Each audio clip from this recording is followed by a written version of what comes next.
Hi, I'm Eva Marie Lee from Boise State University. Today we're going to be talking about creating a flipped or hybrid lesson. And our objectives for today are identifying tools to create interactive videos, explaining 3 ways to record with a PowerPoint, and identifying tools for active learning. Now, you may be asking, where should I start?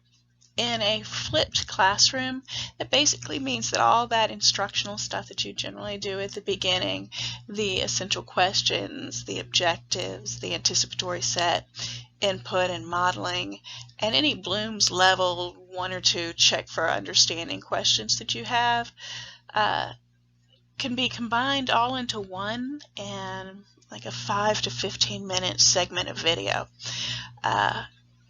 When you're done with that, then you'll post it onto your LMS or your class website, and students can do that at home.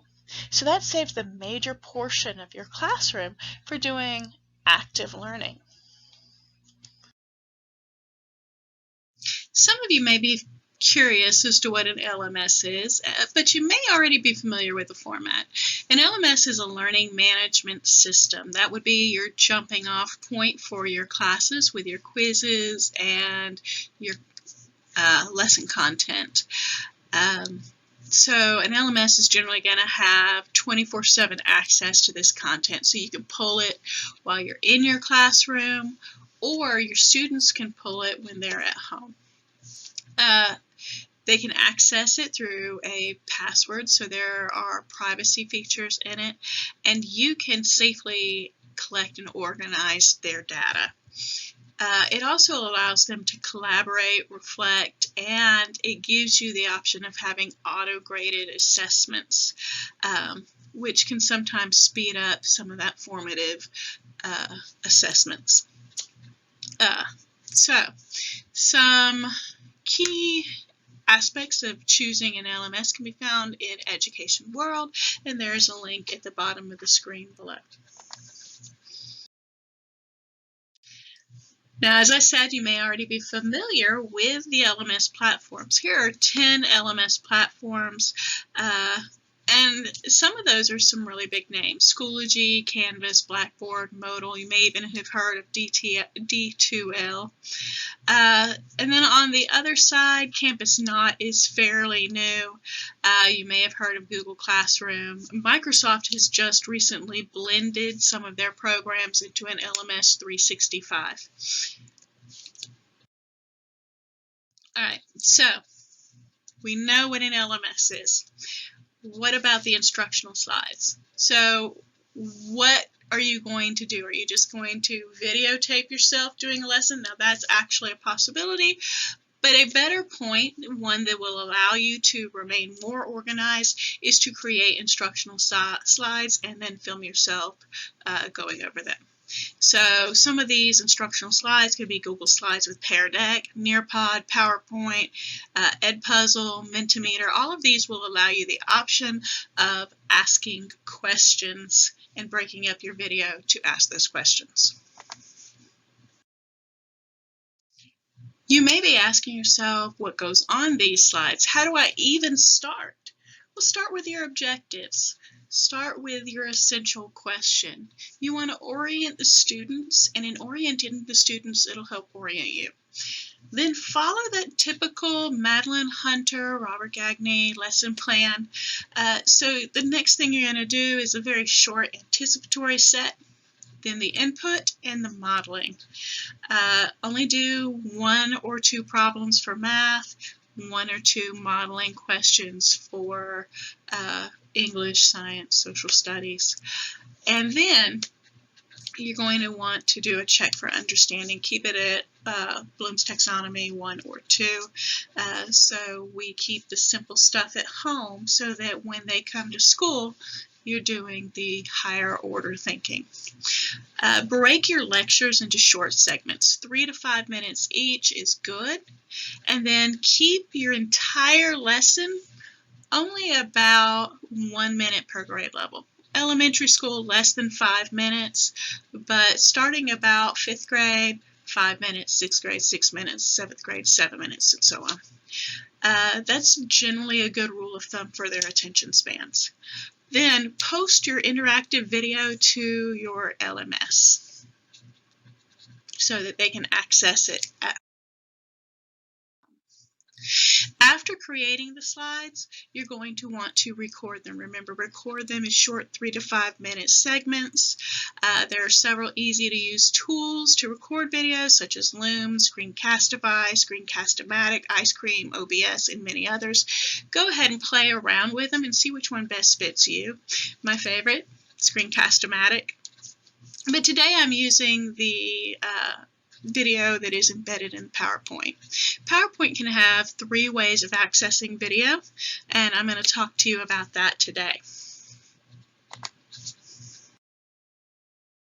Our first method is the Camtasia. Camtasia is an add-on, so you have to get it before you can use it in PowerPoint, but once you've gotten it, you need to go to the Add-ins tab in the top ribbon.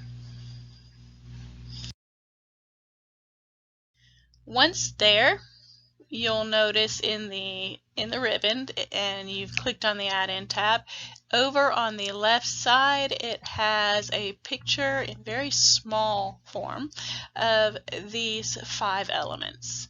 The red dot, generally this is common for any recording device, is begin recording. The microphone is you toggle what kind of microphone you're using. Camera, you're going to toggle the camera. This display camera preview, you get to mark out what you're going to display, or the area you're going to display for your video, and then there are a bunch of recording options that you can play around with.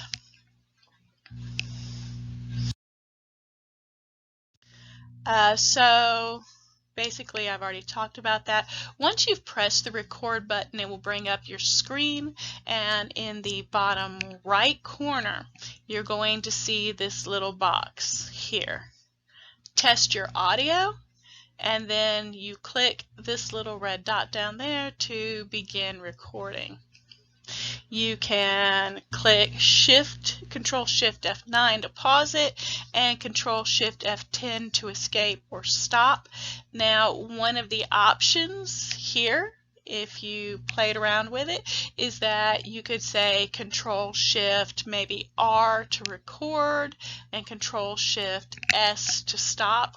Whichever one you feel more comfortable with and you can remember better, they allow you to choose which ones you want to do with that.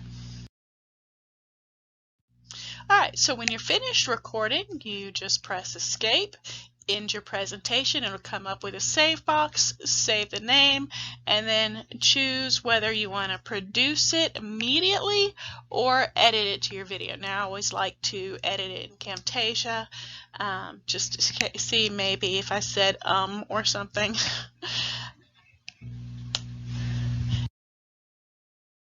So I can edit that out. Now, again, the 2 ways to record a presentation, you can either do the slideshow or the recording. So for the slideshow, you click on the slideshow part of the ribbon, and when you click on record slideshow, it will give you options whether you want to do from the beginning or from the current slide. One of the good things about doing it with PowerPoint is that it records your video slide by slide. So once you've passed that slide, you've saved that video. And if you're like me and you might mess up a little bit on a video, you don't have to go back to all the previous videos and erase the whole thing. Another good thing about this is that you can choose to use subtitles. And the great thing about these subtitles is you can choose to use subtitles for your speaking English, and then the subtitles are English for maybe somebody who is deaf or hard of hearing, or you can choose to do your speaking English and it's reading or giving subtitles in Spanish, and this will help your English language learner students, and especially when these videos are at home, your English language learning students' parents. All right. So the other way, the second way, is that you're going to add the word recording to the ribbon, and this is the way you do it. In the top left corner, that first word will say File. Click File. At the very bottom of the drop-down options, you're going to have the word Options. Then you'll get this screen. Click Customize Ribbon. Skip this box and go to Recording and click the Recording box. Then click OK. And that will bring up this recording line on the ribbon at the top of your PowerPoint. And it will have the section to begin recording. Remember what I said about the red dot? It's generally the recording feature. Choose area of recording or screenshot. So when it has that dotted line, generally that's where you can choose the size or the area that you'll be recording. This, because it inputs only per page, you can go with just audio or just video, and then export to video is when you're finally done with it. Okay, so when you're finished recording, you can press stop, is the square, or you can press S on your keyboard. The video or audio is going to be saved per slide, and that's important to remember. So when you're finished, that first save that you're going to do, File, Save, is to save the entire PowerPoint. It is not to create a video.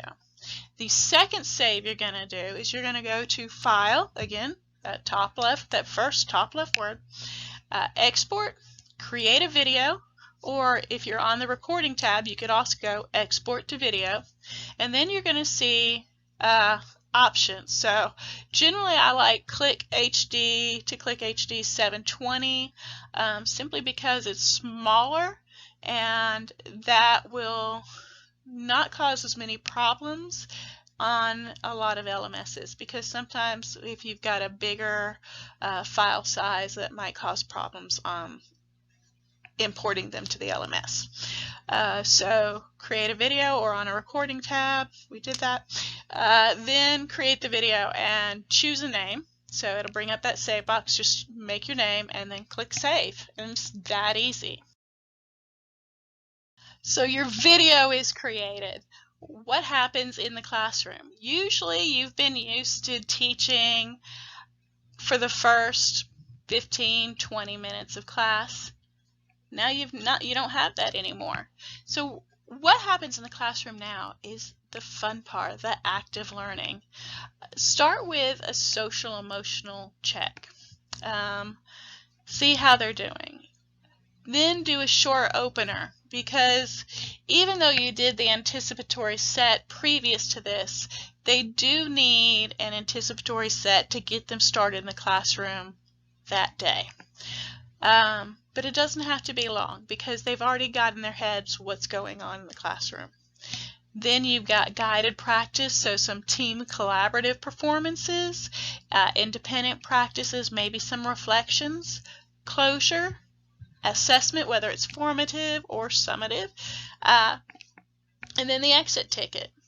So as you go through all of that, you're going to be building that formative assessment and giving feedback. You're going to be walking around and checking on the students and letting them know, yes, this is the way to do it.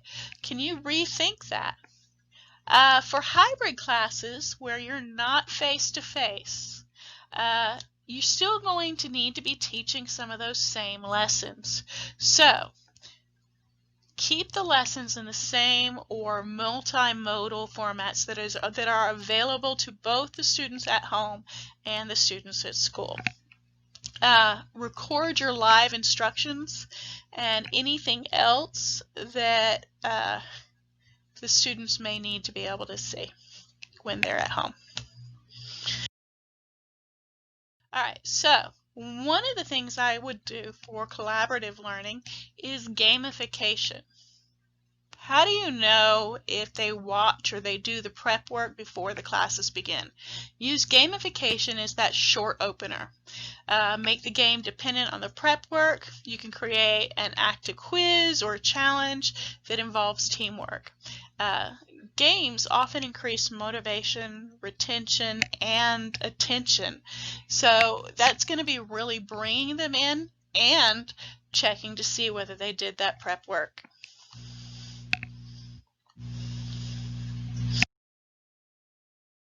So some sites to gamify your classroom. You could use Quizlet, you could use Kahoot, Poll Everywhere, you could even use Google templates to create something like an escape room or a Jeopardy game.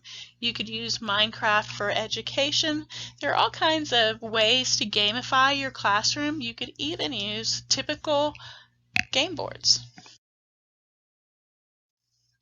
Alright, then you're going to move into active learning. Active learning involves methods to produce active student engagement and thinking. In Bloom's taxonomy, this is where we build to those higher order thinking skills, applying, analyze, evaluating, and creating. You're going to use communication skills, speaking, listening, writing, reading, collaboration, reflection. You might even use some problem-based learning, simulations, labs.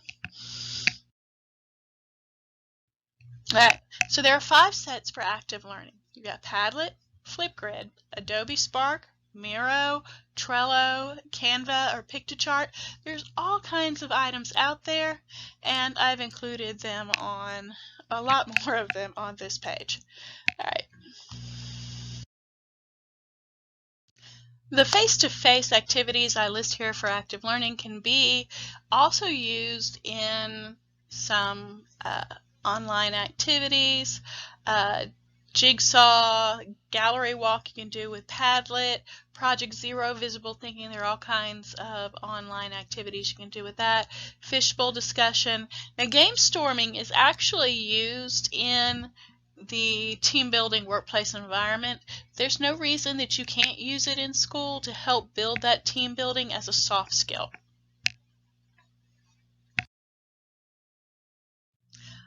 In the end, you're going to want to have an exit ticket to close things out, maybe to transfer their thinking to real-world activities. So Google Forms and GoFormative are ways of asking questions. Exit tickets, Socrative, Seesaw, those are also ways of asking questions. VoiceThread is a little bit of like Padlet combined with Synth. Synth is more like podcasting. Poll Everywhere is also a way of doing polls or asking questions. I hope you have learned something through the video, and look through what else we have on our page. Thank you for joining me.